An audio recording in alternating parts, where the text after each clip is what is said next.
যে অপরাধে আওয়ামী লীগকে আজকে আমরা অপরাধী বলছি, গণহত্যাকারী বলছি, ফ্যাসিস্ট বলছি, সেই একই অপরাধে আওয়ামী লীগের অন্যতম সহযোগী দোসর জাতীয় পার্টি এবং 14 দল তারাও দোষী।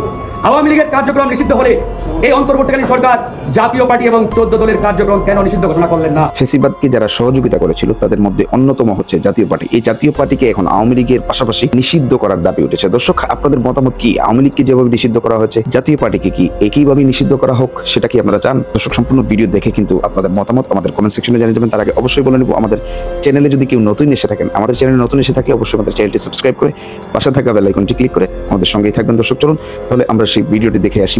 যে অপরাধে আওয়ামী লীগকে আজকে আমরা অপরাধী বলছি, গণহত্যাকারী বলছি, ফ্যাসিস্ট বলছি, সেই একই অপরাধে আওয়ামী লীগের অন্যতম সহযোগী দোসর জাতীয় পার্টি এবং 14 দল তারাও দোষী। আওয়ামী লীগের কার্যক্রম নিষিদ্ধ হলে এই অন্তর্বর্তীকালীন সরকার জাতীয় পার্টি এবং 14 দলের কার্যক্রম কেন নিষিদ্ধ ঘোষণা করলেন না? গত 5ই আগস্ট আমরা আওয়ামী লীগ এবং আওয়ামী লীগের দোসরদের বাংলাদেশে ছাত্র জনতার গণ আন্দোলনের মাধ্যমে নিষিদ্ধ ঘোষণা করেছি।